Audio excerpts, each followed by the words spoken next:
I'm one step closer to that. Is it for the audience? Is it like that for? Oh, a little bit. You know, I love that, man. I was at Pioneer Park. I see this guy at a bench, full tattoos, and I'm like, I'm gonna walk up and talk to him. But when I did, he's like, he's crying. The original title of the book was A Woman's Guide to Buying a Car. Don't Let These High Heels Fool You. Well, welcome to episode number 72 of our Move the Needle YouTube and podcast series. I'm Matthew Blake. Steve Petz. And we are inside Coulter Infiniti today. And if you just look to my right, you're going to meet a guy named Henry. And you run this place, I guess, huh? I do, sir. That's what my title says anyway. You get all the headaches. I do. And some of the money. That's right. Just a little bit. Yeah, I know that's how it goes. We have a great show today. We've got Helen Dang, who's just been crowned Miss Mesa. We've got Brock Bevell. This guy's got the most unbelievable story that I think is going to captivate our audience. Right. And Cathy Droz, who is her certified, and she is going to explain what that means. Her and her red heels are going to explain what that means in just a bit. And that'll make a lot of sense while we're here too. And so big time here at the Infiniti dealership, so you can see the background. I love it. Yeah, it's so good. Good energy. How long you been in the car business, by the way? I have been in the car business for 35 years. 35 years. Started as a lot lieutenant, car washer. Really? Yes, sir. So you kind of worked your way all the way up. I did, all the way in the back, yeah. But doesn't that Technician. makes you so much of a better GM because you've touched all the places? It really, I understand what my employees go through, so it really helps me help them. Yeah. Absolutely. Yeah, isn't that it's an important thing? A lot of people just want to skip and go right to the top, and I'm like, no, walk it up. Yeah. And it filters down. If you come to the dealership, you could say, they say, if this is a dealership that cares, that's kind of the motto here. And that's how they run the show here. Yeah. From the top down. Awesome. Or from the bottom listen, up. Thank you very much for letting us be here. Thanks for being here. Thanks for jumping on board and sponsoring our podcast. Absolutely. We're delighted to have you as a sponsor. Looks like Miss Mesa just walked in. Perfect so how about timing. This? We're going to take a quick break, and when we come back, we're going to sit down with Miss Mesa. Then we've got Brock Bevell. Then we've got Cathy Droz, and I think a great show for everybody. Yeah, and before we come back, you're obviously going to hear from our new sponsors too, Yes. as a matter of fact. So Yeah. stay tuned. Check out the spot we just made for Coulter. Here it is. For over 2 decades, Coulter Infiniti has believed luxury begins with how you're treated. From the moment you walk in, you're welcomed by experts who know luxury and value relationships. And our white glove service meets you the moment you arrive. Simple, friendly, and effortless. We're more than a dealership. We're part of this community, committed to giving back, supporting families, and earning your trust. Infiniti's award-winning lineup, designed for families, for drivers, for those who expect more. Coulter Infiniti, a dealership that cares. Come experience the difference.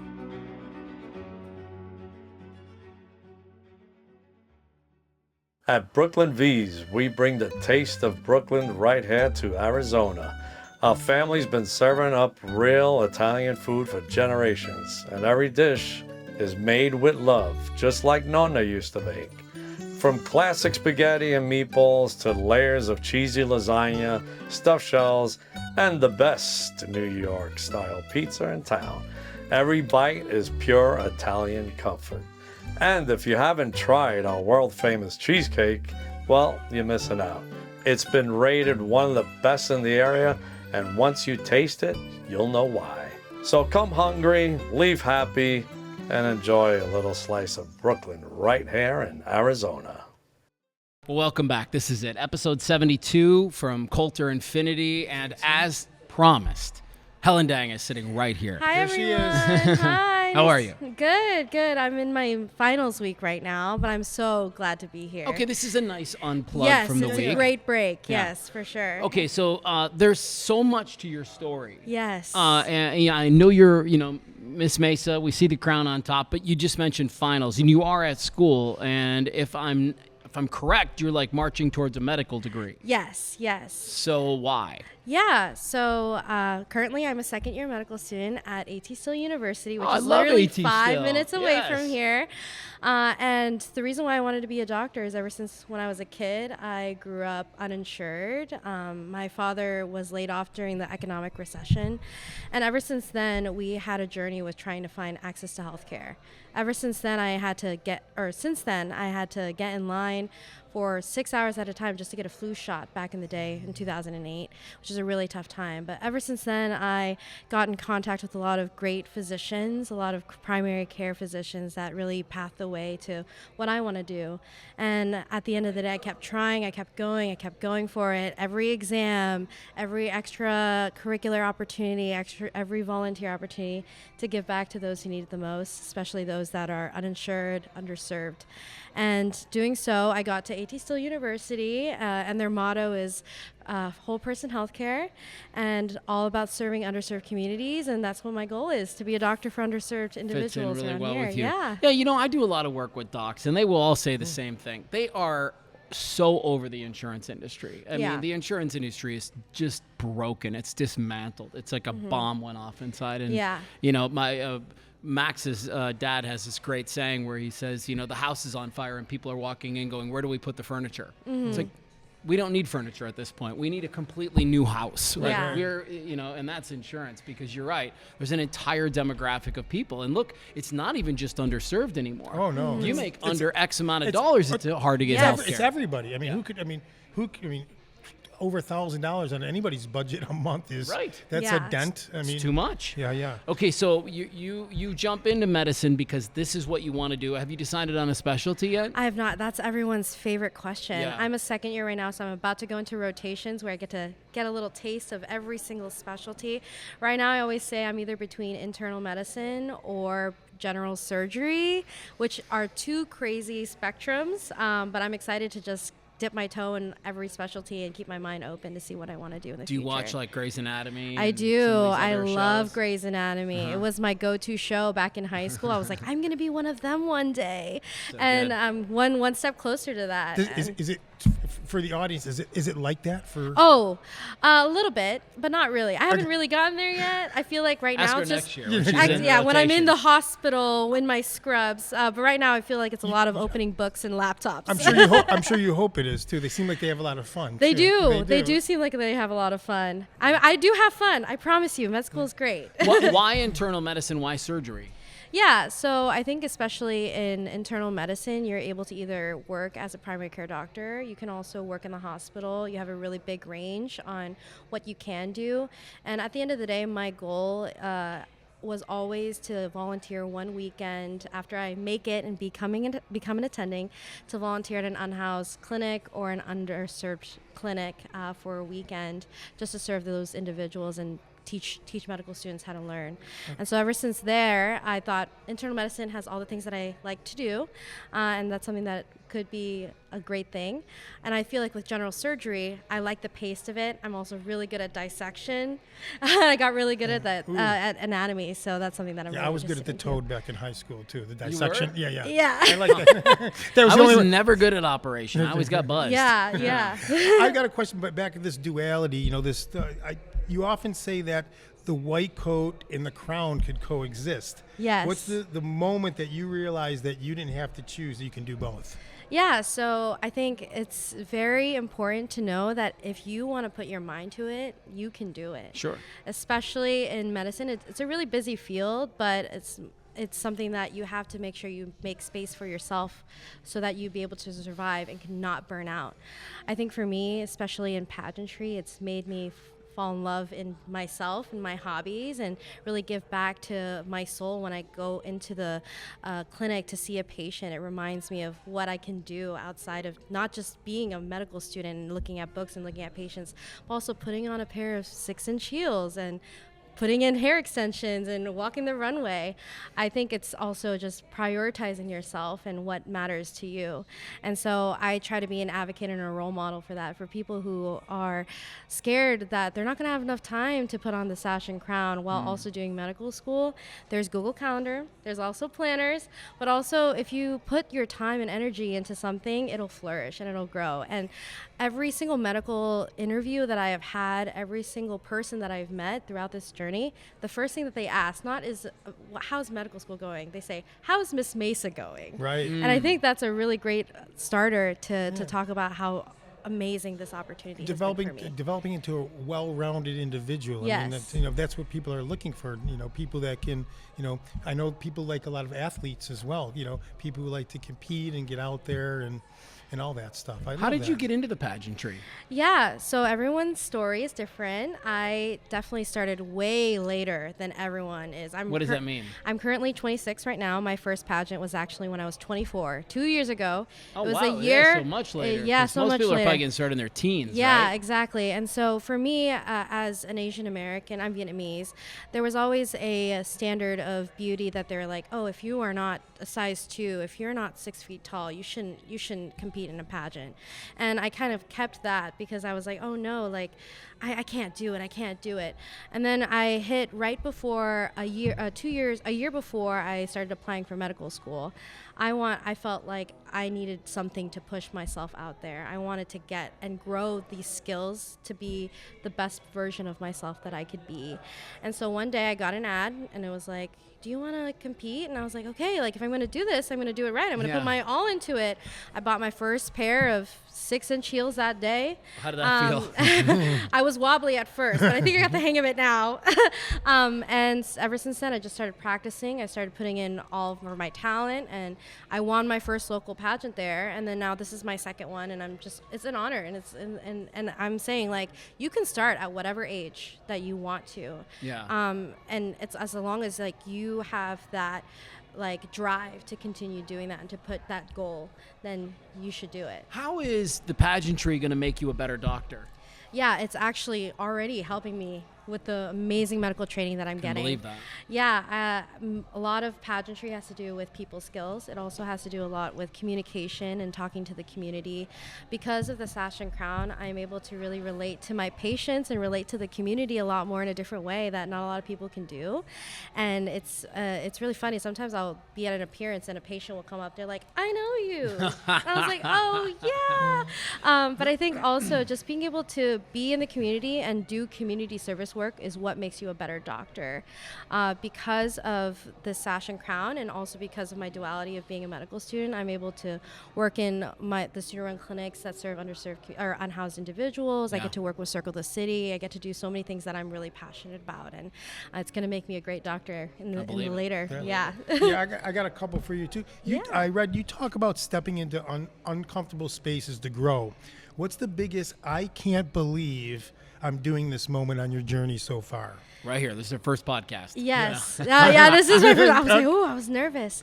I think one of the biggest things was standing on a national stage and being able to talk about the things that I care about. For me, I've worked with the unhoused community my entire life because I had dealt with housing insecurity when I was younger. I dealt with food insecurity. And I'm not saying that my experience is exactly the same as those that are unhoused, but as I always say, trauma isn't a contest. So don't worry it's about definitely not. It's not a contest. It's definitely, it has allowed me to recognize that this is a stigma that needs to be broken, and there needs to be some awareness in the community to know what it's like for people that are unhoused. And so at this local competition, when I competed for Miss Mesa and the Miss Chandler Queen Creek organization, the question that they had gave me was, what is one of the most exciting things that you have done this year? And as a medical student at AT Still, we had not had a student-run unhoused clinic or any student-run clinic for underserved communities on campus. And so I had emailed every single doctor. I had worked with all of the faculty members, different schools, and we were able to do a collaboration with the home clinic, the osteopathy clinic, as well as the medical clinic with Midwestern, and get some of our students to learn about what it's like to care those that need it the most, especially people that are unhoused. And talking about that, 30 seconds go quick, but I practiced it, and I was like, house assist is not a choice, and it's experience that people go through. And it's up to us as either Miss Mesa or as a community to help them through this experience, because it's not something that... Yeah. I love that. Now I'm going to totally shift gears. Yeah, beautiful let's answer. do it. Great, serious. Yeah. This is a little unserious, but serious. If the future you, Dr. Helen Dang, could walk into the room right now wearing her white coat, what do you think she'd thank Miss Mesa Helen for doing this year? Wow, that is a great question. I think just even competing in the pageant and doing it for the whole year with no regrets. I remember when at the beginning of this year, I didn't think that I was going to compete in another pageant. I said, it's a one and done. I'm done. I'm not going to do it anymore. I need to focus on my boards. I need to focus on rotations. But then I realized that something was missing. And I realized I was like, I need a sense of sisterhood. I need a sense of community. I need friends that I can talk to outside of medical school. Meet new people. Meet the community, reach out to the community. And in doing so, it has been such an inspiring year. This year is the first time that I got to sing the national anthem for an MLB. Saw that. I saw you at a. Did you see that? Like I a didn't see D-backs that. game or something? No, it was the Arizona Fall League. So basically, after the championship, everyone comes here. Oh yeah, the Fall and League's practice. big. Yeah. And I didn't know that. I was like, wow, this is new for me. And so I sent the video to my parents, and they're like, wow, she's amazing. And so it's just experiences like that. By the way, that's on my number one hit list. That's what Jen said. Like professional singing lessons, you get through it. That's what they tell you to do. First thing to try to get a national anthem appearance. Yeah. Yes, it's one of the first things they tell you. Dude. So I got to talk to you about that. It's on my hit list. Oh, yes. I wanted the pageantry I've come to learn over the last year since we've met a few folks is really about scholarship dollars. Yes. And I was reading online that, due to the way you grew up and where you came from, the money you received was literally game changing for you. Yes. Walk us through that a little bit. And how do you get the money? How much money do they typically give people? What does that look like? Yeah, I think it's very different. I got the special experience of competing first in California because I was there, and then I moved here to Arizona. And so every state does it differently, but at the end of the day, it's all about the scholarship money. As somebody that grew up, I'm going to be the first doctor in my family, which is amazing. I know, I can't wait. 2 more years. But in doing so, it comes with a lot of debt. It comes with a lot of, I got to apply for this scholarship. I got to apply for this grant for all this money that I have to pay off for my degree. And it's experiences like this for the MAO or the Miss America opportunity, Miss Arizona, Miss Chandler, to give that scholarship money to these title holders that needed to pay off for their education. I know all my pageant sisters have paid off and gotten all their degrees, and I'm grateful to be also part of that, to pay off my medical degree, moving forward. What does medical school cost these days? It's a lot. It's, at least for me, yeah. I don't even know at this point. I say accept the scholarship and we'll deal with it later. Okay, that's maybe the great attitude to have. Yes. You're right. You don't look at not something else to think. Don't look at something the else number. to think about, right? Yeah. Forget about it. That's so good. So, future is bright. You're feeling good about this. Yeah. Yes. I'm really excited, and my goal definitely is to also give back to the Arizona community. I've not only just worked in Mesa, but I've worked with Circle the City as a street medicine volunteer. Oh, you mentioned that twice. What is that? Yeah, so Circle the City is an organization that is based in the Valley that brings health care to the homeless. That's their motto. And especially in Phoenix and in Arizona in general, there are 15,000 individuals that are unhoused every single night. And that's just the people that they can count, not including the people that can't be found or anything like that. And so their goal as Circle the City is to have mobile units to bring to people on the streets to take care of them, whether it's blood pressure checks, medication refills, anything like that. But they also have other places for primary care, like respite centers and stuff like that in downtown Phoenix. So I was a volunteer there, and I've been able to do their street medicine rotation and really hear some stories moving forward from that. Yeah, right. And they're all there's a lot of similarities in the houseless thread, right? People just fall on hard times for a couple of months, and all of a sudden, next thing they know, they're like, whoa, we're out of the house. Yeah, Seems especially in Phoenix. We've been talking too. about that from day one on this show. I mean, it seems like every month there's a guest coming on that's in a good way touching it, but not necessarily that it's a good subject. You get that. Well, look, I think you got some cool things happening. Great I think the things. last question I want to ask you is, for the young girl, the young Vietnamese girl, let's be specific, who's out there and she's like, maybe one day I could be a pageant person. Yeah. What would you share with her? I think that if you want to do it, then you can do it. Yeah. I definitely think it's all about what you make of it, what experiences that you do. And the important thing is that people are going to try to take you down, whether it's just your appearance or whether it's your story, but it's up to you to make sure that people hear what your voice is and what you have to say. Okay. Especially in pageantry and in the Vietnamese Asian community, or even just in society. It's important for us to be able to break beauty standards to show that it's not just about what's on the outside, but it's about what's on the inside that counts. Yeah. And I'm going to spend the rest of this year and the rest of my life to continue pushing that forward. Look at this. Love that message. You define you. Don't let others define you. Yes. All right. Well, good luck at school. Thank you so much. I will ace my last 2 exams When tomorrow. is the actual test? Tomorrow? Tomorrow. Okay. I did 5 exams this past week, so we're going to keep it going. Yeah. My son only had 1, and I'm like, are you even going to school? I mean, you've already talked about your academics here. Now I mean, it's terrible. It's terrible. If we threw you in her seat, I mean, holy smokes. All right. I'll tutor you, I promise. Yeah.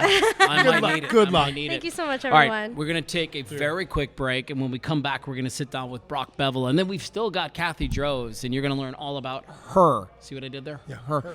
It's a thing that'll make a lot of sense in just a little bit. And because I grew up in a Vietnamese family, my best friend was Vietnamese, I know to say to you, come on. Oh, come on you. Yeah. Which means thank you. Thank you. Yes. Have a great time. All right, we'll see everybody in just a minute. What makes Bella Set lingerie so unique? For starters, check out the vast selection and size range. Cups from A to K in styles like balcony, plunge, wireless, strapless, and more, including mastectomy and maternity bras. With superior customer service and free professional fittings, it's the go-to bra shop in the East Valley. Locally owned, with 2 locations in Ahwatukee and Gilbert. Check out our glowing reviews on Google and Yelp. Visit bellasetlingerie.com to learn more.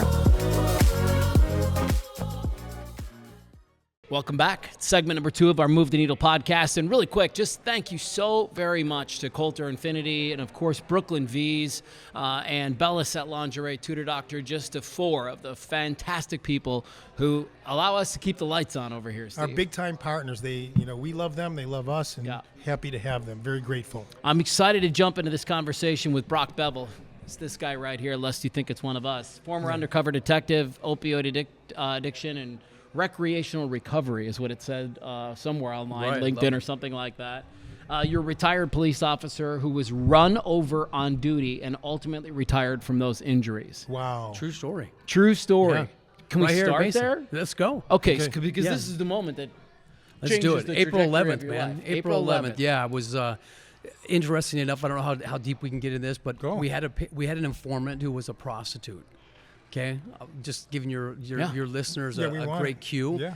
The prostitutes are the greatest source of information. They're street level. They're always there. They know what's going on. The comings and going, who's good, who's bad, and so people are telling them things they're not telling other people. Yeah. So she stopped us and said, "Hey, in a few hours, there's going to be a truck being driven by a woman who's bringing her daughter, and she's gonna use her daughter as leverage for dope." Got it. Right? A trafficking situation before trafficking was the word, right? Popularized as it is now. So seriously, man, we gave her, okay, thank you for the information. We set up. Lo and behold, the truck comes up being driven by the woman, daughter's in tow. The drug dealer's, this is the funny part, riding his bike down the street. Awesome. I don't know if he's going to put the daughter in the handlebars or what, but he comes around, goes to open the passenger door to get the girl out. We come up and intervene, and mom doesn't want to go to jail, throws it in reverse. Ooh. Catches me on the right foot. My foot gets under the back tire, so I go to spin, break my ankle, then I go to step, and it catches my inner thigh. You remember the Stretch Armstrong toys? Oh, yeah. That's what it looked like in my head. Hit the ground, and but we jumped up and arrested her. So that was the start of my retirement, the injuries, the constant surgeries, and the start to my opiate addiction. So, yeah. That is a day that changes your life. It changed my life forever. Are you at a place in your, and I only know this work because of all the trauma stuff that I do in the mental health space, are you at a place yet where you have gratitude for April 11th? Or is it still a moment that you look back on and you're like? That's a great question. Nobody's ever asked me that. Gratitude, I don't know if I'm grateful for the injury because it was so psychological. You know, the transition from being a cop and being the kind of cop I was to being medically retired and going home. So I felt like I lived a life of nitro circus to now going home and changing baby diapers, which is not bad. It was just the lifestyle I wasn't used to. I was the breadwinner. I was going full tilt, and then that happened. And so gratitude wouldn't be the word. I'm more grateful for my addiction and my recovery than. But if that moment didn't happen, I would have never experienced it. It's all tied together. So I'm going to go back and give her some props for running us sober. How's that? Yeah, right. Well, it is. It's one of those things. Like you think about, I always say, like, I think eventually every one of us has to look at the most difficult day in our lives, and we have to be able to look at it and say, okay, I accept that happened for me, not to me, not against me, but like I accept that happened for me, and because it put me on a path that I'm on. Unfortunately, that wasn't the lowest moment for me. Okay. Like that was a traumatic event for sure, but it wasn't my low point. Let's talk about that. Yeah. My low point was after 10 years of active addiction, right? Using over and over that routine, that chaos. And I woke up one morning, and as addiction, we are creatures of habit. Of course. And I had my pills on my nightstand and my water bottle on the nightstand, and I woke up this morning and I reached over and it was gone. I don't know if God knocked it off, if I knocked it off, or what happened, but I remember going like, crap, man, I got to get up. So I went to the bathroom, and that was really the first moment that I've looked at myself in the mirror in 10 years. Opened the mirror, or opened the what do you call that thing? The medicine cabinet. Yeah, right. And all my pills were in there, right? And they were perfectly placed, and I had written on them how many I had left. So I had a working knowledge of it. But when I shut that mirror and I looked at myself, I hated what I saw, but it also gave me a glimpse into my bedroom. And I realized right then, I said, you're a crackhead, dude. You're a full-blown addict. You care more about these drugs than any other thing in your life. Right. Because when it showed my room, it was a disarray. It was a disaster. But my pills were perfect, in order, written on the bottle and everything. So that was the priority. It was my priority. Yeah, exactly. I like that. And when look, I've done several podcasts on addiction before, and what is the book that I read about addiction? It'll come back to me. But he basically is like, for addicts, and I'm a former addict myself, and so I understand this. It's not the problem. That's actually the solution. Oh, absolutely. Like the drugs are the solution. They are the thing that's fixing your day. Yeah. Not making it worse, although it is. Right. But it is, to you, the solution to the pain that you're experiencing. And I saw on your site, you said, you made a LinkedIn post a couple of days ago. You said 130 men a day gone, not from weakness, but silence. Right? And this is the mental health battle. And to me, the opportunity that's out there for people right now to grab this thing in the way that you have and say, how do we sort this out? Yeah, you know what mine was? I lost my identity. I had no idea who I was. I went from being this cool cop, working undercover. Doing big things. My kids loved it. Right. Long hair, earrings, the church. Like, everybody thought I was the guy. And then all of a sudden I'm retired. I'm like, bro, I don't even know who I am. I had I had put all my identity into the job. Law enforcement. Yeah. That makes a lot of sense to me. I mean, that's there's career-minded people and there's folks who just have a job, right? Yeah. And when you leave your line of work, you don't stop thinking about it. No. It comes with you everywhere you go. Yeah. And it is who you are. Yeah. It's a big part of who you are. But don't you love this guy a little bit more? Like, you're doing some great things now, I'm in love with too. this guy. Yeah, I love who I am today. Right. Yeah, but it's taken me a long time. I'm almost 16 years sober, and I'm still figuring it out. Yeah. Say it again. Yeah. Speaking of figure it out, can we dive right in? The Fentanyl Project. Yes. Let's go. So, I read, from the streets up, you built this. We should mention Brock's the founder of the Fentanyl Project AZ. The founder of. What's the moment with someone on the street, a conversation, reaction, a look that still hits you in the chest? I love that, man. I was at Pioneer Park. I see this guy at a bench, full tattoos. And I'm like, I'm going to walk up and talk to him. But when I did, he's like, he's crying. And I'm like, this guy, there's no way, man. This Hispanic-looking dude, full of tattoos, is at the bench crying. I'm like, hey, man, what's going on? He's like, I just relapsed. And my wife kicked me out. I'm going to lose my kids and everything. I'm like, cool, man. He goes, I was like, is there anything I can do for you? He's like, yeah, will you pray for me? And I don't know about you. I mean, I'm a Christian man, but like praying openly and vocally for somebody wasn't comfort. That's not comfortable. So I'm looking around like, is he punking me? Like, does he really want me to pray for him? So I prayed for him right there in the park. And long story short, I gave him my card, said, hey, man, when you're ready, come find me. And he left Pioneer Park, went down to Gilbert Road and died. He died from this illness, this sickness that was going on. Wow. Fire department came, revived him. Spends time in the hospital. He's driving home. He's alive? Passes my office and tells his wife, hey, that's the guy that prayed for me. He gave me his card. Can we come back when I'm better? He comes back a few days later and says, I don't know who you are, but I want to join your program. So I just talked to him yesterday. He's almost 3 years sober. There's a God, yeah. But I'm like, being a cop and then seeing this guy's tattoos and knowing the affiliation he was in, we would have never crossed paths. We would have never. But the addiction put us together. It's almost like a power you have. It's a superpower. Well, it gives me like, how many cops do you know that turn to active addiction who have come out of recovery? Like, there's not a lot of us both guys sides, out there, really. and that we want to talk about it. Yeah. Both sides of the fence, so to speak, right? What is the state of fentanyl right now in Arizona? It's the worst thing I've ever seen. It's encompassing the U.S. right now. Yeah. When I was a cop and I was buying and selling drugs and doing that whole thing, that was crazy. Nothing compared to this. This fentanyl stuff, when it hits people, it is actually taking over them. Within weeks, they're losing homes, they're losing relationships, they're losing it all. And then the wounds that are coming from it, with the xylazine they're adding into it, massive wounds. People Explain are that losing. a little bit. I don't know what that means. So xylazine's an animal tranquilizer that the cartels are putting in the fentanyl. So not only do you have fentanyl that's so much more powerful than heroin and morphine, you know what I mean? Now you have xylazine, which is a tranquilizer that they're putting down like elephants and zebras and horses, and they're putting it in there. So as you're driving around the valley, are you seeing people like totally slumped over? They're like bent over. That's xylazine. That's what we're seeing out there. They're so out of it. Yeah, man. It is horrendous. Yeah.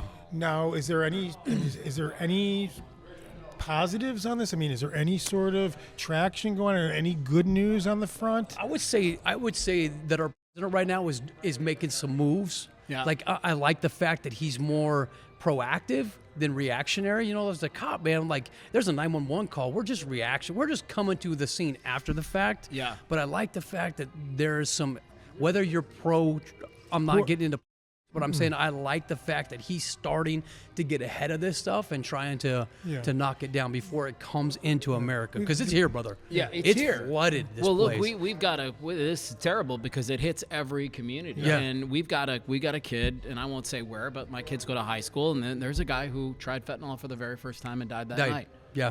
And it's like that's what's so scary about fentanyl. There's a stat: 66% of the kids that are dying, and that's who is attacking. Is attacking the 15 to 45-year-old people, right? 66% of them are dying in their homes. Gosh, man. So yeah, I think this morning they were just saying that there's this thing. I guess, like, again, the first responders are walking in, very common, just finding people laying around, like outside the house. You know, 2 people out on the front lawn, 2 people just passed out all over the property. So this year, 2025, we have actually saved with Narcan 250 people. Wow. That's insane. Now, were you addicted to fentanyl? No, or were you fentanyl wasn't even around when I was here. Fentanyl's somewhat fairly newer. It's fairly newer. Was yours just like opiates, just the pills. Yeah, painkillers. What are they called? Vicodin. Vicodin. Yeah. Yeah, I could eat that stuff, man. But yeah, you feel good, right? Yeah, a lot of athletes too. Again, it's so widespread. Get me out of pain. Yeah, it's anybody, you know. Gets back to what I said earlier. It's the solution. It's a solution. Yeah. Not the root cause. What are we doing about fentanyl locally? Ooh, man, we're putting a Band-Aid on a bullet hole. Yeah. Really, that's all we're doing. We're so far behind on this stuff. If you drive around, you can see a fentanyl user almost anywhere. And that's a true story in any community. Give me the indicators. What you're going to see is most of them that you're going to see right away have a blanket or something over their head and they're at a bus stop.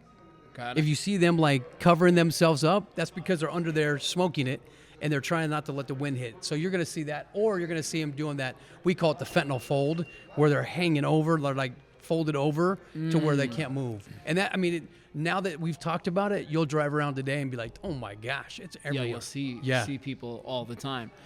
What does fentanyl feel like? Is it just that good of a feeling? It's like it's a painkiller, right? Yeah. It hits the pain receptors and knocks them out. Is it similar to? I guess I was reading when like when you go to surgery, when they're giving you. I think that's what they're giving. They give you fentanyl. You go to surgery, they're giving you fentanyl to put you out. It's right? a pharmaceutical. Yeah, I mean. So that's what it is. It's basically it's they put you it's out. It's night, man. Yeah, put you out. Good Where night. you're still there, but you're like put loose. You out. Yeah. Yeah. I want to ask you you're a family guy. Yes, sir. I read online you got 7 kids, 6 Wow. daughters and 1 son, bless you. You're doing this work, man, maybe so they don't have to grow up in a world that looks like this too, I have to imagine. Yeah.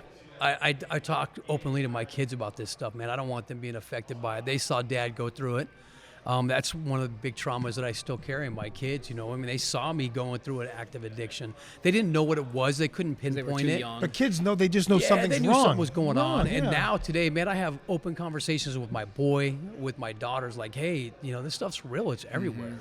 It's better to know because let them be afraid of it. This is because anybody is vulnerable. Yeah, truthfully. I think knowledge is power, right? Yeah. I don't want them to be afraid of it. I want them to be like Respect it, right? respect and be Yeah. like, okay, my dad was affected. I've seen this. We're not using it. Yeah, I should have prefaced that too. Yeah. That if you have the knowledge, if I have the knowledge, I'm afraid of it. I guess that's what I'm Yeah. saying. If you hear of it, like, you tell me more about this fentanyl. It scares the crap out of me. What do you want to take that's going to put you out?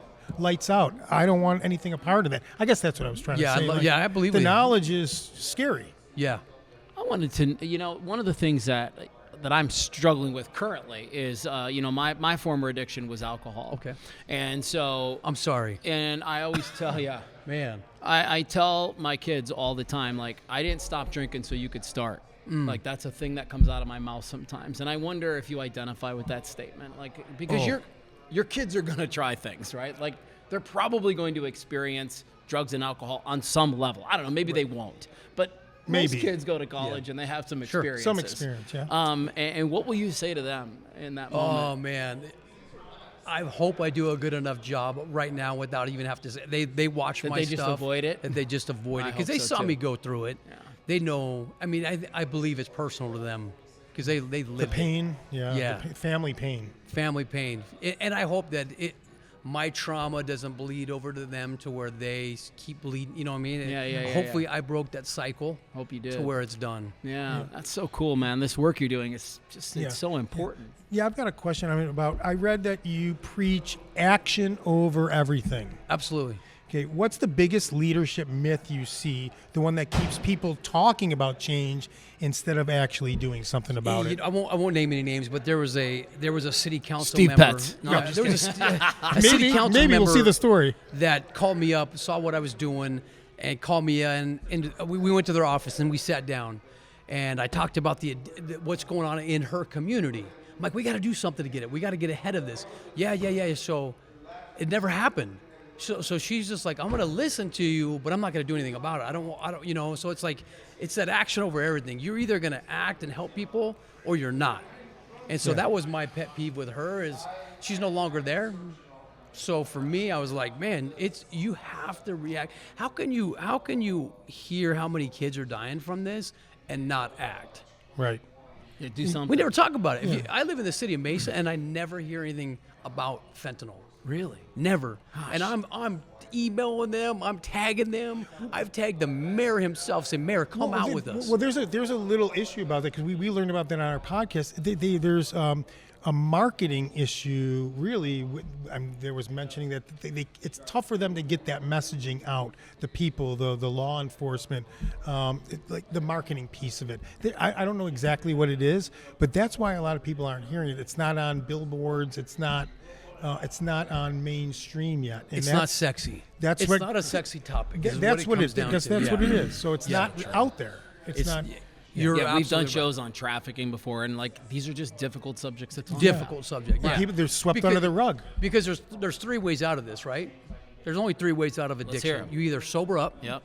you get locked up, or you get covered up. That's it. Mm-hmm. And there's no other solution in America other than you're dying, you're going to jail, or you're getting sober. That's it. And so the solution is what? Get sober. Get sober. Really? Yeah. It's the easiest Yeah. of them. Yeah. Well, And you're maybe not seeing any. I mean, you used to see the old drunk guy. He's living until he's 90 years old. You're Right. not seeing old drug users anymore. No. You're just not These seeing drugs it. are way They're just way different potent. stuff. Yeah. When you're out there in the media and you're doing some of the public speaking that you do, who's the demographic that you're talking to? You talking to like kids? You talking to older guys like us who are in the field? Man, more youth, more of the youngsters. What are you saying to them? My videos kind of show a lot of it and say a lot of it. I'm like, I want to show you what's out there. You know, because I invite people all the time. I've probably invited 1,000 people. I've had 10 people come out and get in the van and ride with me, because it's the unknown. It's fearful. Like, what am I going to get into, man? What if that guy has a knife? I'm not coming out. So it's about education. Let me bring it to you. That's why I started the Fentanyl Project, and why I started posting videos is because I wanted to bring this to life, and I'm going to bring it into your home. You're looking at social media. Right. Here you go. It's right in front of you. Now you can't ignore it. Is there something, like, is there one thing that you guys sit around and talk about where you, God, if we could just do this, or if we just had this, or is there anything like that with fentanyl? Yeah, it's the buy-in. You need public buy-in. You need, if a city got behind us and the police department got behind us and started cleaning it up, that would be a model location. There are no model environments with fentanyl. Is this because it's one of those things that just aggravatingly nobody gives a shit about until it happens to them? Yes. Yeah, that's the what thing. it is. Yeah. It's out of sight, out of mind. Yeah. And especially a lot of parents already. It'll never happen to me. Yeah. Even when you talk about milder drugs, they think their kids aren't in it. So when they think, most parents, fentanyl, no way is my kid involved in this. I think there's a lot of, tons of denial with that. Senator Marsh, her son died from a fentanyl overdose. Right. I podcasted with her. I had a nurse out in Queen Creek. She was an ER nurse. She experiences it every day. And her daughter died from a fentanyl overdose. Right. And she was buying it through Grubhub. Really? Yeah. So she was using social media. Wow. Here, let me. I want to say this. I want to educate us on how people are getting. This is so important to understand. When I was buying and selling drugs in the police department, it was dangerous, right? Back in the day when you had to show up and call the person, give them money, like you didn't know if you're getting robbed or not. So it was different. Today, it is a contactless drug deal. I can get on social media right now. I can hit my plug up. I can send them emojis only. No conversation, no text message. I'm going to send you emojis. You're delivering it to my house. I'm paying you through an app. I never have to see you or touch you. You know how everything costs. You know what it is. Nothing. Nope. Wow. No paper trail. Boom. So it's an easy deal, man. And they're coming right into your home. And that's what parents don't understand. They're like, I'm going to give them this cell phone, this powerful tool, but I'm never going to watch what they're doing. I trust my kid. No, man, you got to check that stuff. Interesting. Yeah. So Grubhub, what other apps are people getting this stuff Oh, my through? gosh. Instagram, anything Really? out there. Instagram's a big one. Snapchat's a big one. The dark web is where, it originally started, You don't have to right? go to the dark web, man. I can just go, right now I can go to Facebook It's Marketplace upfront. and get Wow. dope. Yeah, Really? right now. Whoa. Oh, yeah, come on. Just with emojis? Just and- emojis. I'll find my plug. People are out there trolling it all the time, trying to find guys that will buy, or I'll find somebody, and I'll just get on social media and find it. I bet you right now we could find a plug within 5 minutes and have it delivered. What would you put in the thing? What would the correspondence look like? Because I feel like that's good things So for what I'll parents do, to look for. I'll send you, because right now it'd be a little bit hard, but I'll send you that you can put on the link. Yeah. And I'll show you exactly what they do. And they'll respond. Yeah, it'd be cool to do. You could do it. I would do it. Before gotta see You you just go, can't use them. Yeah, Okay, I don't want you buying them. We're out. No. Before we go, I got a Right question. If every man, you mentioned this before, struggling in silence could hear you for 10 seconds, what's the one sentence you'd want echoing in their head when they wake up tomorrow? Thank you. We are as sick as our secrets. Right? I didn't heal from my addiction until I started talking about my addiction, right? And openly about it. I felt like I had a monster under my bed that I would just pacify and I'd feed, right? I had this addiction. My wife didn't even know I had an addiction. Wow. Because you were so good at hiding. Well, I worked undercover too, Right. so I knew how to bullcrap my way out of course. everything. I could lie my way out of anything, and she knew, but I just lied through it. But it was like, you're sick as your secrets, man. Until you're willing to own your shit, own your sorry. I Then love own your that. stuff. I love it. I mean, that's the true story. Yeah, You have to own I it. say own your piece all the Yeah, time. you Like, have to, man. Yeah, thank you Yeah. for that. That's Yeah. great. Okay. Well, look, man, if people want to connect with you, what door do you want them to walk through? Just go to the Fentanyl Project AZ on Instagram or TikTok. I'm going to start a follow right away just because I want to see the kind of information you're putting out for people. Please. Yeah. Thank you. It's super like I try to give information. That's what I want to give. The stories are tough, man. Yeah. They're hard.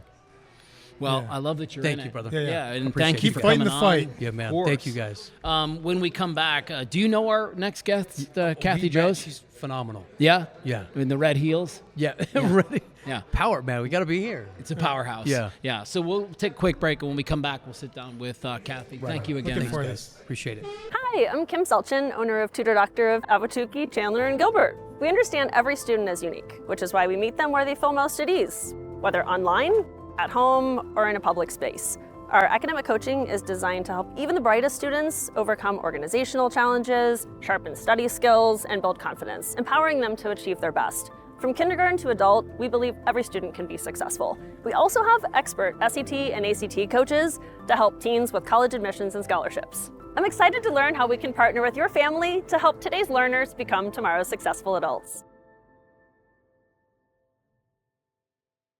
Hi there, my name is Matthew Blades. And I'm Steve Petz, and together we host the YouTube and podcast series, Move the Needle. And we're reaching out to you because we're looking for incredible guests in our community who are doing just that, moving the needle. So who are you thinking? Restaurant owners, business owners, Yes. Educators, coaches. Professional baseball, football, basketball, whatever, former athletes, nonprofit leaders, speakers, authors. If you're moving the needle in our community, we'd love to feature you on our podcast. Really, if you're a person of impact, positive impact, trying to transform You don't want people's anybody life- with negative impact? No negative Okay, impact. that No seems fair. negativity. That's the only criteria. How about that? All right, if you're interested in being a guest on our Move the Needle YouTube and podcast series, hit the link below, and we look forward to hearing from you. Thank you. Well, welcome back. Segment number 3 of our Move the Needle YouTube and podcast series. We're live from Coulter Infiniti. If you didn't know. Yeah, well, there's this great car behind us. You may have noticed in the last segment, and there's a couple of people that are looking at it. And I don't even know if the camera's doing it justice, but it's kind of this purplish, Beautiful. greenish, blackish car. It looks really cool. Yeah, I told him he better drive away with it. He was in the shot enough. I know. We should have sat down and interviewed him. Yeah. Up next on the program is Cathy Droz, and she has something called the Her Certified Author Dealer Events Consultant. Well, I kind of messed that up, but Her is really the thing. Oh, look at this. Yeah. You got your own banner right behind us. I do. Her. Honesty, excellence, and what is the last? Respect. Respect, of course. How long have you been in the car business? Oh my goodness. So my total business career is 50 years. Okay. But in the car business, probably, well, I wrote a book and I started at age 10 learning how to, with my dad, I would learn how to purchase, how to negotiate. So I started at age 10. And by age 17, each year I was given more responsibility, even storyboards, trying to tell the family, which vehicle they wanted. And then by the time I was 17, I walked into a dealership and bought the family car with no one around. And funny, they never said, I can't believe a woman bought a vehicle. It was, I can't believe someone was so young. They looked around to see if it was Where's your candid mom and dad? camera. Right. And Dad just came in and signed the check. So I took that years later. I would say I had an ad agency, and my clients were all auto dealers, which no one else wanted. And since you have a background in radio and publishing, I would get account reps calling from radio and TV going, I can't handle this, I can't sell anything. How do you deal with these dealers all the time? Well, they're not all like Henry from Infiniti, because he's super duper. Some are more difficult, but I found my niche in working with the auto industry, but most importantly, working with male-dominated industries. Yeah. I prefer it. I was going to ask you honest. about that, because you are in a traditionally male-dominated business. Yes. And but look, so is the world of radio and television, completely dominated by men. True. And but I always found that the women who had a knack for it ended up being very successful, because it does take a certain personality type to deal with some of the things that you get. Which is true. Now, I always say I'm a little sarcastic. Good. When you come from New York, you already know not to put up with any what. So I always felt that if I laid it on the line with the dealers in the beginning, of course not Henry. Henry is just so sweet. Gentlemen. Yes, gentlemen. If I laid it on the line and I would say to them, and that's when it started, is you don't speak to women that way. I don't know how you can sell a car to a woman if you're not training your salespeople to have that respect, the honesty, excellence, respect.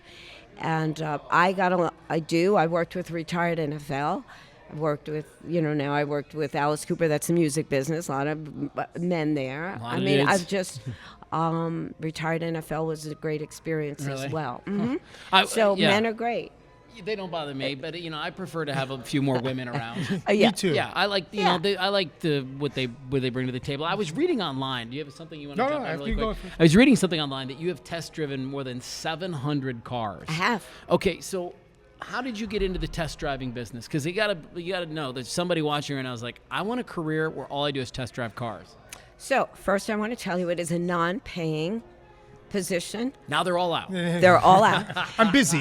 You're busy. You're busy that day. However, when I had this, the ad agency, the Tribune newspapers, so for anyone that is not from Arizona, the Trib came to me and said, why, this is interesting, now you're an ad agency, you're buying media, I'm buying radio, TV, and print for the whole Van Tuyl organization. And they said to me, so why don't you purchase, why isn't your group purchasing from the Tribune, but you are from the Republic? Could you meet with me? And I came up with, I knew why. I said, could you keep changing your rate and the Republic sticks to their guns? And so therefore they can negotiate with you and things go sour. I said, plus they have Bob Golphin for the Republic. And who do you have? And he said, I think I want you. He said, because they'll fight over the position. The men in particular at the Trib would fight over who was going to do that. He said, but you seem to know enough. So I told the Trib I would write, but it had to be my secretary and I. It was both of us back and forth talking, but I did do both parts. And then so I would review the cards that came to me. I'd review, and then I would write a somewhat humorous Sex and the City type review for the Tribune. And then the Gannett magazines came to me afterwards. They wanted a more serious conversation about cars. And so the 700 vehicles came to me because 14 years ago, I started, because of the Tribune, they were sending me cars. They deliver it to my house every Wednesday and pick it up the following Wednesday. And I think I've had almost everything. I don't get Lamborghinis, Maseratis. I mean, Porsche is about as high as I go. But Infiniti, they have vehicles over $100,000. I get to drive them. Beautiful. And then I can always bug Henry. Right.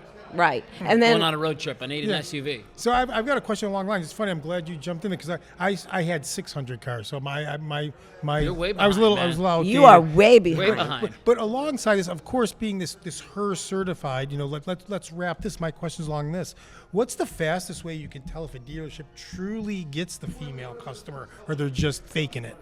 Okay, so the first way is, and what people don't realize is, whoever answers the phone to begin with, or the receptionist, which, again, Infiniti has two wonderful ladies, you can almost tell the culture. So you immediately know the culture by the way they answer the phone, how they greet you, etc. Yeah. And then, of course, it's starts in my book, I explain, and then I train dealers on how to have women buy from them. You notice I didn't say how to sell to women. How to have women buy from you. And that has more to do with customer experience than it has to do with how a salesperson greets you. But what I say in the book and what I say is what women do not like and turns them off is a salesperson following them around the minute they come into the parking lot or someone smoking. Because I've had women write me and say, my experience was I gave them a 7, even though the car was great, the guy was great, and then I want to know, why didn't you give him a 10? And it turned out he smelled of smoke. So women are triggered, I don't know if that's the correct word, differently than men.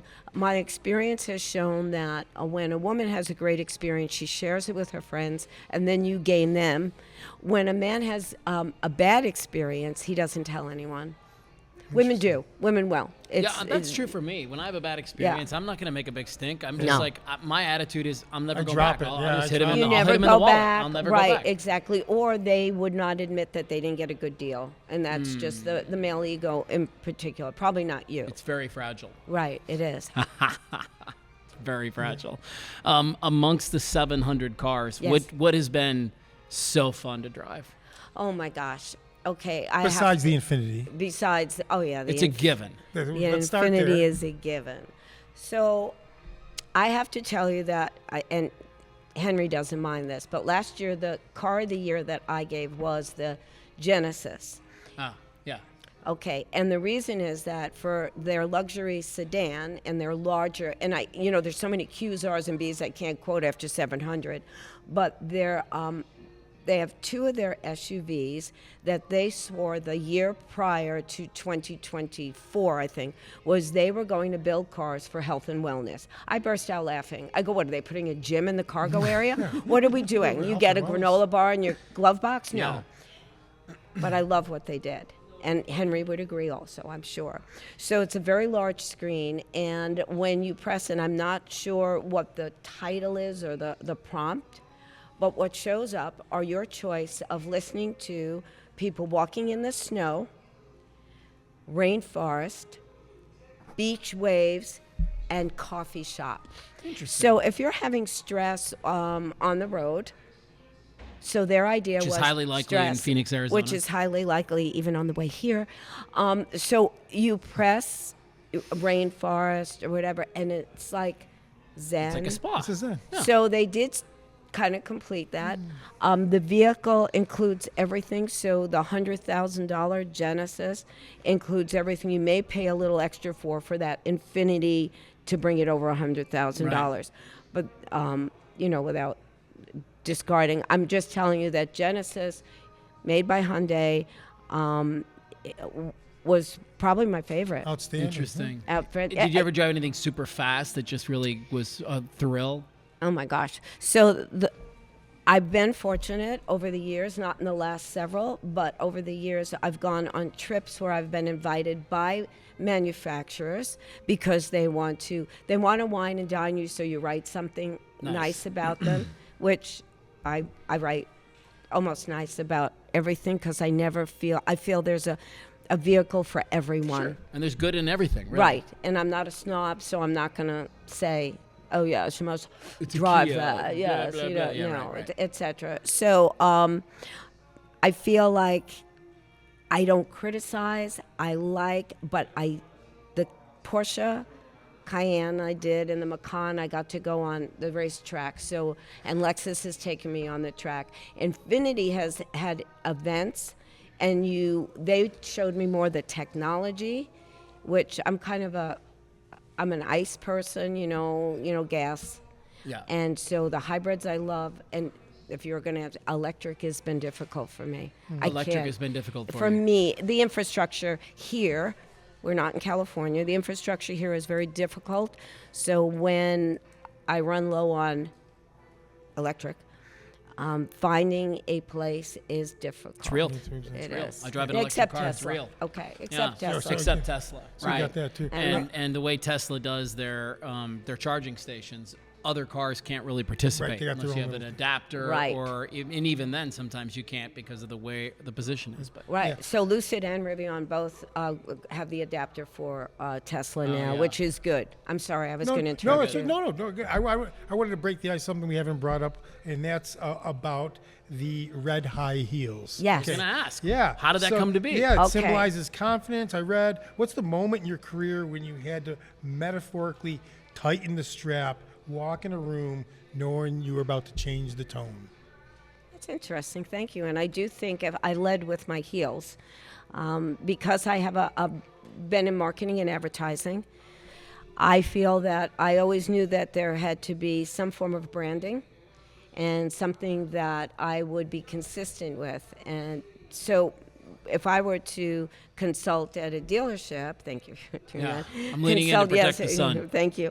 If I would consult at a dealership, but I don't care if they're owned by Warren Buffett or Roger Penske or even Mr. Coulter. I feel that they all have an individual ability to be recognized besides their logo.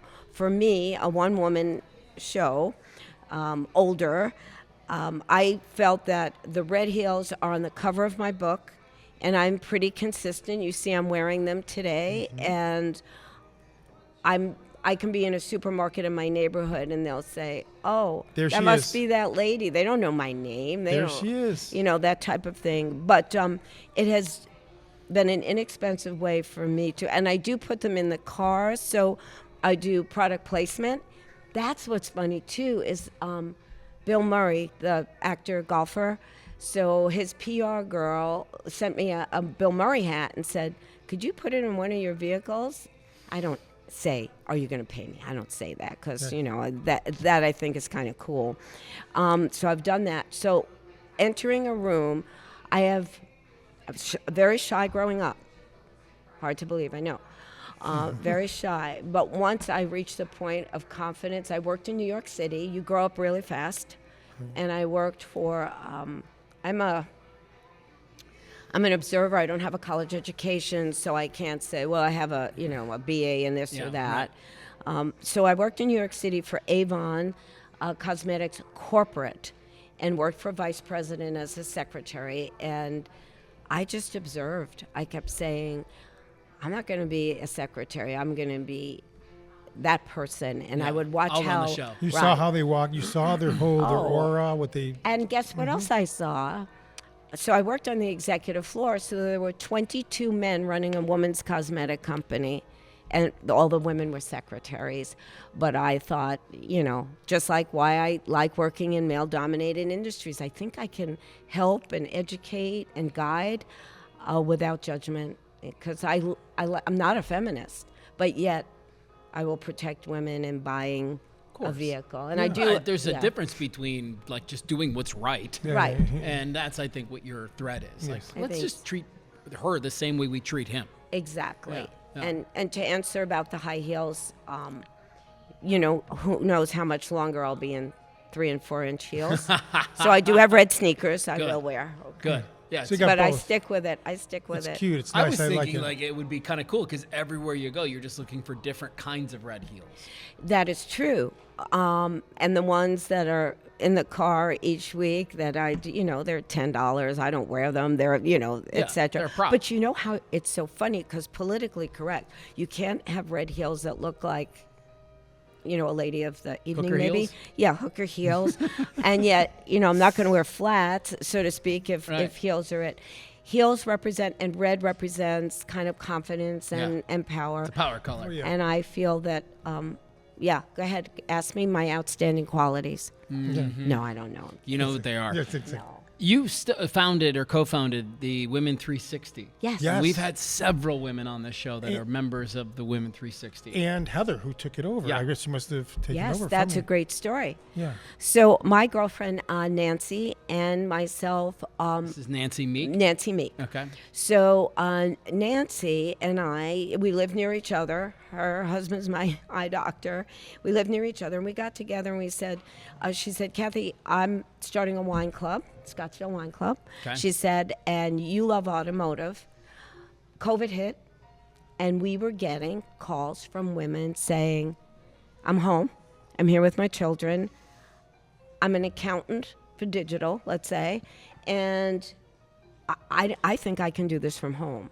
So we started hearing from women who said, I don't know if I want to go back to big business.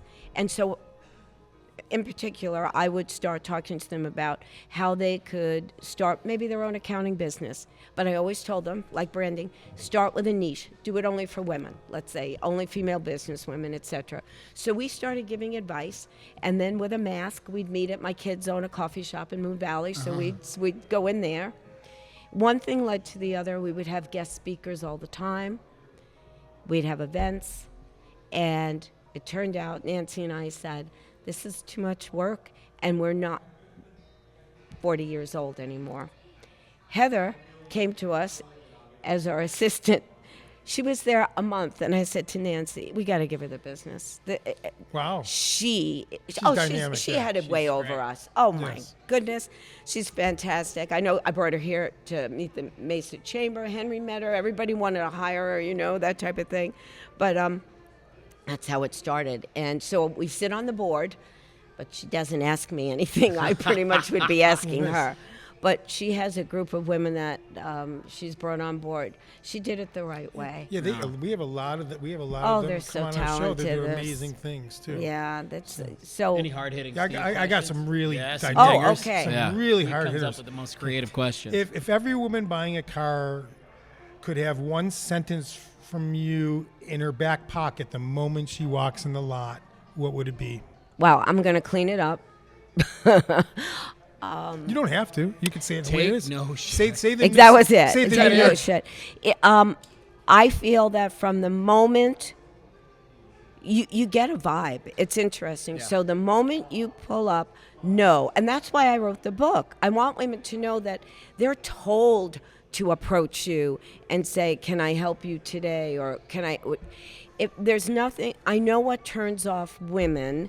So the one sentence would be, I tell them all, I don't care if you've read the book or not, and you talk to me. Be prepared. Be confident. Know ahead of time what you say. Now, I can get away with it because I'm sarcastic. So I'll go to a dealership and then say, is there anyone you're here to see today? And I go, yes, it's you. And they go, what? They're like, what? Or it's just, we don't have to be mean. Negotiating is not mean. Know your numbers. Know your business. Do your research. And don't be so shocked when you come on and someone approaches you and you don't like the way. And here's a big thing. I tell women and men all the time, there's an up system in the dealer business, and that means Billy Bob is up because Susie already saw someone. I walk in, and I know nothing about tech. I want to be able, I work with this young man, let's say, for a few minutes. I tell women all the time, don't walk out. Don't walk out. Go over and ask to work with someone else. Always be polite. Right. Always say, you know what? I think I'd like to work with someone else. So when now I'm teaching dealers, I say, don't be offended. It just means they relate better. Cadillac is known to have older, clients and older sales staff. They're dressed a certain way. Luxury dealerships are. So when someone walks in, if they don't want to work with a man, they can ask for someone else. So I think there are a lot of hints, especially for women who are petrified they seem to be to come in and buy a car. And yet, women will go, oh, my husband never comes with me, etc. I have more hints for auto dealers what not to do, but yeah. Well, it would seem like one of those things too that you could do prior to, where I call the dealership up. Hey, I'm coming to look at a car. I prefer to work with women. Do you have somebody on your team? Absolutely. I'll be there at 3:00. Let's meet. Yes. And that would help if they didn't have press 1 to do this, press 2 to do that. I don't like, and but... This is a fault. This is probably maybe a little bit more important because we know the negotiations and everything starts. Okay. What's the quickest way they can flip the power dynamic in the script? How they, meaning the sales... women. Yeah, how they could come in and take control of that situation. Once they're in, once they're shopping, I want that car. So it's interesting. If they come alone, which I encourage them, the original title of the book was A Woman's Guide to Buying a Car. Don't let these high heels fool you. Or it was, well, that's actually what it turned out to be. I said, how to buy a car without a man. And then, do these high heels make me look stupid? That was the bottom line. And I had a woman from ASU, a journalist, read it, and she said, you've got to change the title because you're empowering women, but you use the word stupid. She said, now, once we read it, we know you're from New York and you're funny. It makes sense, but she was so right, in that sense. So flipping it is, women will say to me, I'm going in strong. What I say is, you come in with a folder. I know that sounds archaic in this world of internet. Come in with a folder and just say to whoever you're speaking to, I've done my research. Never tell them that you have a trade. Never. Always negotiate. I learned that years ago because they're two separate transactions. They are two separate transactions. Right. And so therefore, when you get the price for the vehicle, and I never say, it's not a matter of lying. They'll say to you, do you have a trade? And you say, I'm not sure yet. I'm not sure yet. That way you're not being deliberate in that sense. But once the narrative is flipped, when that salesperson knows that you know what you're talking about, you've done your research, and I tell women, you don't have to be you're not going to rip me off. You know, Right, that right. that's not it. I would tell men the same thing. Don't suspect that. Make it intellectual in the sense that, no, and I always say, know what you're talking about. Know what your resale vehicle, what it's worth. Go on, every book that there is. Thanks to the internet, these are easy answers Go to on find. Carvana, and find out what it is. So that's kind of, if that answers your question. Any more? Any more hard hitting? No more. Well, then we'll end on. She feels them. Boom, boom, boom. We'll boom. end on a non-car note. There you go. You've been with your husband Manny for a long time. You got 3 kids, 9 grandchildren. Right. What do you love the most about being grandma? Her. Oh my Yeah, gosh. I love that they all live nearby, believe it or not. Really? Oh yeah. That's cool. So the youngest really is cool. 8, the oldest is 20. She's a junior at ASU, and she's a dancer. So I don't get to all the games, but she's got red hair, so the only one, and I do have something funny. She probably wouldn't like this, but she said, Grandma, what's so interesting is 14 years of classic ballet, and I'm throwing my hair and hips around on on the football field. on the football field. That's what's making it. Yeah, that's what's exactly. making it. But she wants to be a rockette someday, so she's probably done it all well. And they're all in sports or theater and arts, and I love going to see them. Watch them. And I have 2. I have one of them has been helping review vehicles now. She knows nothing about cars, but she's a chatterbox, and the manufacturers love her. This is Sophia. Yeah, I read about her online. Oh, and the manufacturers have gotten a kick out of her. I'll tell you that much. bet. So that's You got encouraging. star in training. It sounds like. It is. I need someone who can. I'm a one person. I can't film. And I don't really get in the videos not very often. Why? It's about the car. Yeah. Huh.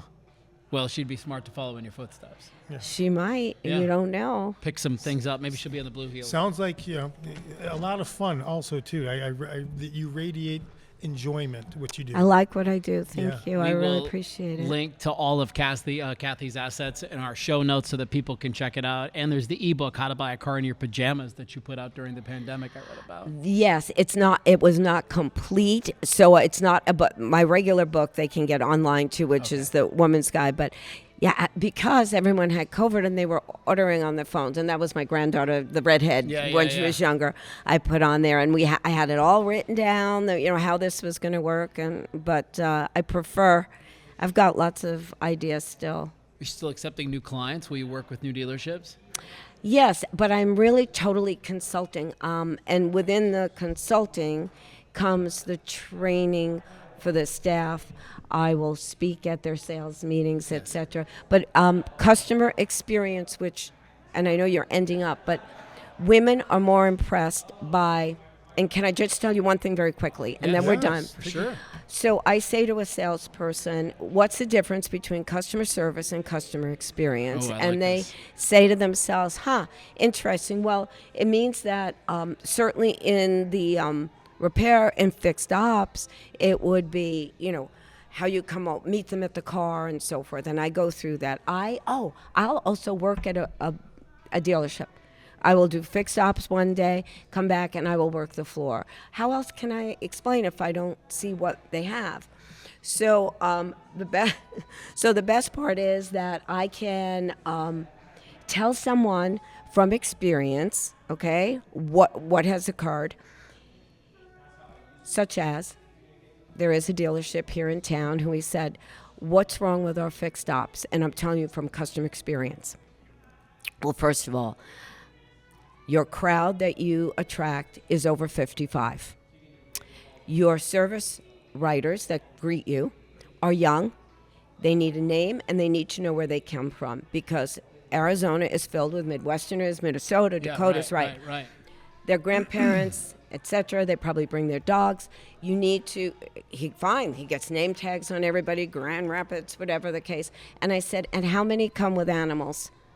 Oh, a lot, Cathy, because some of them are widows and that kind of, okay. So we've got dog biscuits now, we've got water dish. This is a customer experience. One thing that I think is the best is I've told a salesperson, when someone comes in, you say, would you like water or coffee? And they point to where it is. No. You say, would you like a cup of coffee? and they say yes, and I go, I'm going to get it for you. Do you like it black? Do you want cream in it? How do you want it? That's what they remember, women in particular. So if I can end with customer experience, I think that would be my forte in helping one dealership maybe outsell another one and certainly bring more women in. Outstanding. I love that. Her certified. Yes. Are we her certified now? Is this podcast Yeah. her certified? Oh, I will make you her certified. We had her on. The since we dealership were- is, we're yes. giving you the blessing. For yeah. sure. Thank you. Thanks for jumping on with us. Yes. It was my pleasure. Yeah, great to meet you, too. Thank you for doing it. I appreciate it Yeah. very much. Yeah, good Thank stuff. you. Well, thanks again to Coulter Infiniti, Yes. not only for their sponsorship, but for letting us hold the party here today. And, of course, Brooklyn V's and Bella Set Lingerie and Tutor Doctor and everybody else that's along for the ride. We couldn't get it done without you guys. Yeah. We will let you guys get on with your day, and we'll see you for episode number 73 next week. Have a great one.